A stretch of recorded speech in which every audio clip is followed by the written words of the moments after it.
हम और हमारा बिहार। आज का सवाल बिहार के एक नागरिक के साथ केशव कुमार जी।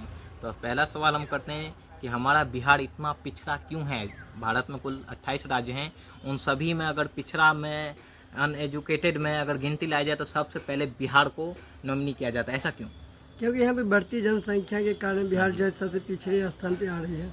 हाँ जी, जैसा कि इन्होंने कहा कि बढ़ती जनसंख्या बिहार और उत्तर प्रदेश खैर बिहार से क्षेत्रफल के मामले में डबल है, लेकिन बिहार में जो है यहाँ भी जनसंख्या कम होने का नाम नहीं ले रही है। दिन पर दिन इसकी जनसंख्या में ग्रोथ आती जा रही है। इसका मुख्य कारण क्या है? एजुकेशन की जो है तो यहाँ पे मेन बात पहले सरकार की है। सरकार की लापरवाही के कारण यहाँ पे स्कूल शिक्षा व्यवस्था जो अच्छे ढंग से नहीं चल पा रही है। जैसा कि इन्होंने कहा एजुकेशन सिस्टम, जी हाँ दोस्तों, इंसान को इंसान बनने के लिए एजुकेशन की बेसिक नीड होती है। ठीक है, प्रत्येक व्यक्ति को एजुकेशन चाहिए, जो कि बिहार में कतई नहीं के बराबर है। बिहार में 65% अनएजुकेटेड पर्सन है। आप इसकी तुलना कर सकते हैं, यदि बिहार में 10 करोड़ की यदि जनसंख्या हम लेते हैं तो उनमें तकरीबन 5-5.5 करोड़ लोग अनएजुकेटेड हैं। उसमें मेल फीमेल पुरुष महिला सभी शामिल हैं। तो इतने सारे लोग जो हैं अनएजुकेटेड, शिक्षाहीन हैं। तो इसी के कारण जो है ना ही किसी डेवलपमेंट के बारे में सोचा जाता है, ना ही जैसा कि इन्होंने कहा एजुकेशन। जी हाँ दोस्तों, एजुकेशन जो है इंसान पर तगड़ा प्रभाव डालती है। बिना एजुकेशन के इंसान नहीं होता। इंसान को जीवन जीने के लिए भी बेसिक एजुकेशन की नीड होती ही है, जो कि बिहार के लोगों में उतनी ज़्यादा नहीं है, जिनके कारण ना ही डेवलपमेंट के बारे में कोई सोच रहा है और ना ही बिहार में जनसंख्या की ग्रोथ रुक पा रही है। तो केशव जी, हमारा दूसरा सवाल है, एजुकेशन से नेता का क्या लेना देना?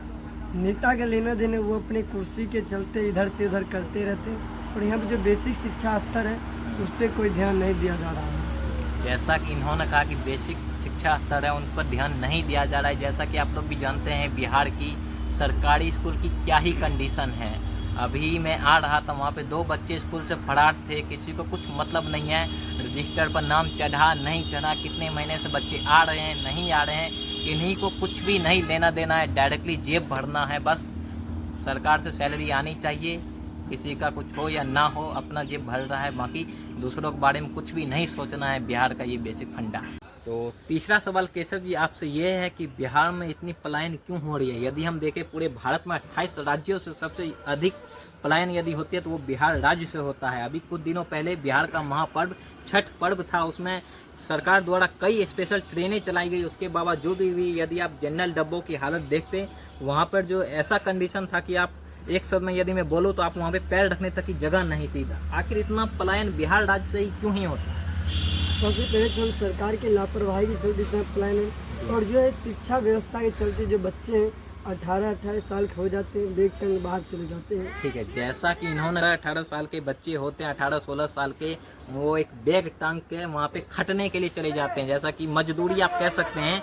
ये उत्तर प्रदेश हो गया, दिल्ली हो गया, मुंबई हो गया, ठीक है, गुजरात जैसे राज्यों में चले जाते हैं।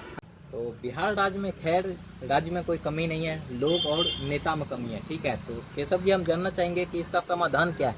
क्या बिहार फिर से डेवलप की सीढ़ियाँ कभी चढ़ पाएगा या नहीं? यदि चढ़ पाएगा तो क्या कारण होगी, किस तरीके से चढ़ पाएगा, बिहार डेवलप कैसे हो पाएगा? सीधा सवाल। सबसे पहले सरकार को यहाँ की शिक्षा व्यवस्था को अच्छी करनी पड़ेगी, और सबसे पहले और एक अच्छा नेता को यहाँ पर बिहार में लाना पड़ेगा। एजुकेटेड लीडर को बिहार में आना सख्त जरूरत है। जी हाँ दोस्तों, ये इनका कहना है। सबसे पहले शिक्षा व्यवस्था सही होना चाहिए, जो कि मेरा और बिहार के जितने भी एजुकेटेड लोग हैं उन सब का ही कहना है। दूसरा है कि एजुकेटेड लीडर बिहार में आना चाहिए, ये 100% सही है।